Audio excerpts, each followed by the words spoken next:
Assalamualaikum warahmatullahi wabarakatuh. Ketemu lagi dengan Bribka Suyono, masih di channel Suyono Listrik, channel edukasi dan motivasi sembuh dari anxiety dan psikosomatis berdasarkan pengalaman yang saya alami. Apa kabar Anda sekalian? Saya doakan semoga Anda semua dalam lindungan Allah SWT dan diberi nikmat, yaitu nikmat sehat, nikmat iman, dan segera lepas dari cengkraman anxiety maupun psikosomatis. Oke, langsung ke topik saja ya. Kemarin di video-video saya sebelumnya, saya sudah mengajarkan kunci kesembuhan anxiety psikosomatis. Yang part satunya adalah menahan amarah. Yang kedua adalah menimbulkan rasa percaya diri. Yang ketiga adalah menghadapi sensasi anxiety psikosomatis itu dengan ketenangan. Ya. Untuk lebih jelasnya, Anda lihat dulu ya video itu sebelum Anda menonton video ini. Nanti part 4 akan saya keluarkan di video saya selanjutnya. Tetapi di sini saya akan memberikan sebuah edukasi pada diri saya dan pada diri Anda, karena kita masih sama-sama belajar. Bukan saya berarti yang paling pintar, tidak. Kita itu berbagi. Ya. Oke, saat ini Anda yang masih merasakan sensasi anxiety psikosomatis, kadang muncul, kadang hilang, kadang muncul, kadang hilang. Terus ada perubahan emosi, kadang senang, kadang susah. Ya, itu adalah yang namanya mood swing atau perubahan emosi yang cepat. Ya, ketika kita pagi hari kita senang, terus mungkin siang hari kita susah. Nah, itu adalah yang namanya mood swing. Oke, saya sedikit mengutip dari Mas Dedi Susanto, penulis buku Pemulihan Jiwa ya, jilid 1 sampai 7. Saya kutip ya. Kalau pikiran kita itu penuh, maka misalkan pikiran kita itu kapasitasnya 1000 giga atau enggak salah 1 tera ya. Udah 1000 giga lah, takutnya nanti salah. Tetapi data-data yang masuk di pikiran kita lebih dari 1000 giga. Nah, di situ pikiran menitipkan data tersebut ke jantung Anda. Jantung, saya titip data ini 50 GB. Paru-paru, saya titip data ini 50 GB. Ginjal, saya titip data ini 50 GB.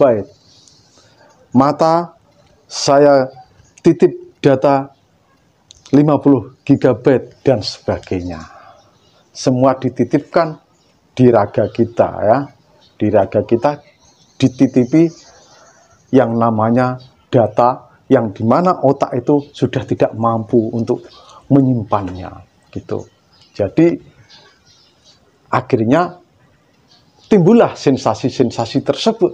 Dada berdebar, napas pendek, mata terasa buram ya, mata buram, pinggang sering sakit dan sebagainya. Akhirnya Anda menebak-nebak sendiri sakit Anda tanpa mau konsultasi ke dokter, karena mungkin takut atau mohon maaf berkenaan dengan biaya gitu.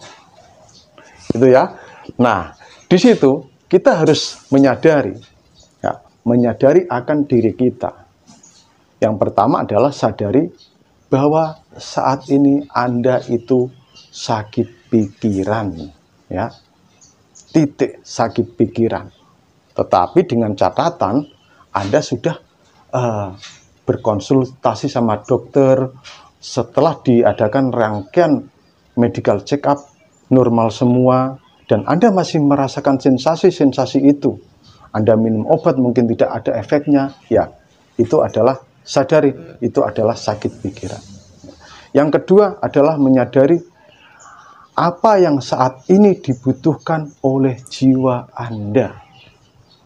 Ketahuilah, Jiwa Anda saat ini butuh ketenangan, butuh yang namanya rileks. Bagaimana bisa tenang kalau tiap hari merasakan sensasi dan ilusi anxiety psikosomatis? Nah, itu yang menjadi pertanyaan.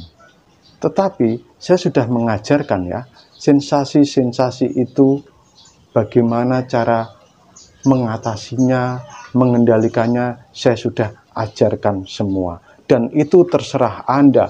Anda lakukan, alhamdulillah. Kalau Anda tidak lakukan, ya yang penting saya sudah menyampaikan gitu. Yang ketiga, menyadari bahwa saat ini antara pikiran dan perasaan Anda itu bertentangan. Harusnya itu pikiran dan perasaan itu beriringan. Nah, misalnya begini, saat Anda masih muda, melihat wanita cantik atau laki-laki yang ganteng, mata Anda ini melihat wanita cantik atau laki-laki yang ganteng, lalu mengirim ke otak. Akhirnya dikirimkan ke perasaan. Dan timbullah perasaan itu, wah, cantik sekali wanita itu, oh, ganteng sekali laki-laki itu. Nah, itulah yang bisa menjadikan, yaitu namanya cinta pada pandangan pertama. Yang keempat, menyadari apa yang Anda rasakan adalah sebuah sensasi. Sensasi itu tidak berbahaya. Yang berbahaya adalah proses dari sensasi yang akhirnya menimbulkan persepsi atau pemaknaan. Nah, Anda mungkin merasakan sensasi yang ya nggak perlu saya sebutkan lah. Pokoknya Anda kembangkan sendiri, merasakan sensasi anxiety psikosomatis. Persepsi Anda sudah lain. Persepsi atau pemahaman Anda itu sudah yang horor-horor, yang menakutkan, yang belum tentu Anda alami ya. Misalnya, wah, jangan-jangan saya ini sakit jantung, jangan-jangan saya sakit paru-paru, jangan-jangan. Nah, itu yang namanya persepsi Anda. Itu yang berbahaya, persepsinya gitu. Dan sadari juga apa yang Anda rasakan itu adalah sebuah ilusi. Saya sudah pernah mengeluarkan video bedanya sensasi, ilusi, dan halusinasi. Nah, ilusi, ya itu sebuah ilusi. Misalkan Anda berjalan di malam hari, gelap ya, ada batu warnanya putih. Ya, itu batu, tetapi karena Anda sudah takut, cemas, batu itu terlihat seperti manusia yang memakai baju putih. Ya. Karena apa? Anda takut, jadi ditipu oleh penglihatan. Terus akhirnya Anda lari, tanpa Anda ingin membuktikan itu batu atau manusia ya, begitu. Nah, jadi yang harus Anda lakukan adalah sebelum Anda memvonis sakit apa sih ini saya, Anda harus membuktikan ke dokter, biar dilakukan medical check up. Pak, saya nggak punya biaya untuk itu, Pak. Sekarang ada BPJS. Pasti Anda bertanya lagi, Pak, untuk mencari rujukan susah sekali, Pak. Sebenarnya tidak susah, ya. Rujukan untuk BPJS, kita harus berobat ke vaskes tingkat pertama, ya.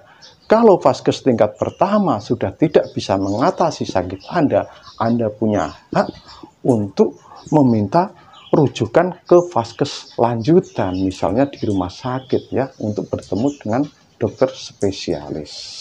Oke, itu. Nah, itu sadari, Anda sudah menyadari keempat tadi ya, menyadari apa yang terjadi di tubuh Anda. Sekarang apa solusinya? Yaitu Anda harus mencari pangkalnya. Jangan Anda mencari ujungnya ya. Karena semua itu berawal dari pangkal atau akar masalahnya. Baru Anda mendapatkan yang namanya ujungnya gitu. Nah, dengan menyadari bahwa Anda ini sakit pikiran, berarti yang harus Anda tata adalah pikiran Anda. Makanya saya ajarkan yaitu yang namanya olah rasa. Olah rasa itu adalah menata hati dan pikiran. Nah, tata hati dan pikiran Anda. Saya sudah ajarkan apa sih itu olah rasa. Nah, Anda harus tonton video saya yang sebelum-sebelumnya tentang olah rasa. Nah, karena ya itu adalah pangkalnya, ya, pangkalnya dari pikiran. Yang perlu Anda tata berarti harus pikiran. Saya yakin Anda minum obat semahal apapun, ya, kalau pikiran Anda tidak Anda tata, ini sakit pikiran loh ya. Lain lagi kalau sakit fisik, ya.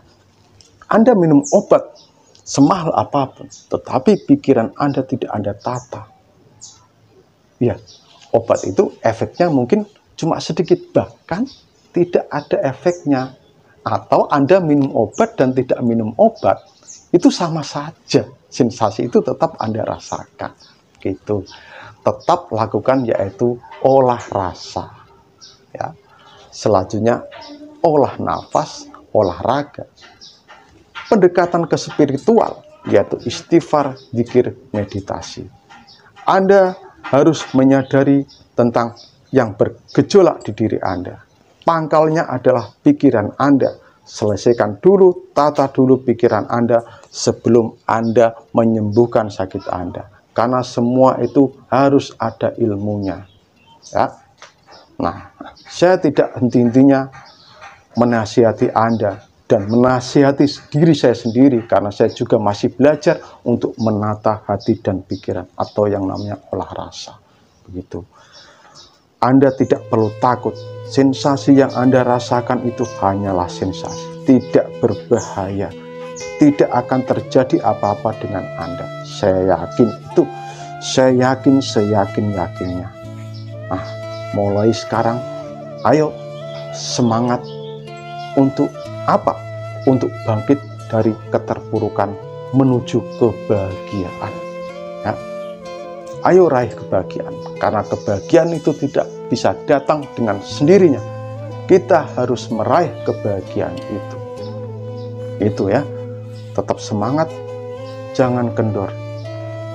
Badai pasti berlalu. Tidak ada badai yang tak berlalu. Dan semua akan indah pada waktunya.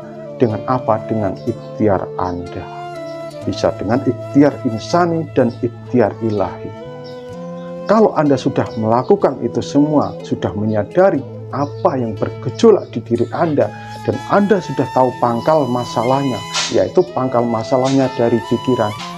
Setelah Anda menata pikiran, hati dan pikiran Anda, nanti pasti Anda akan mendapatkan yaitu kesembuhan. Gitu ya. Mungkin hanya itu saja. Wassalamualaikum warahmatullahi wabarakatuh.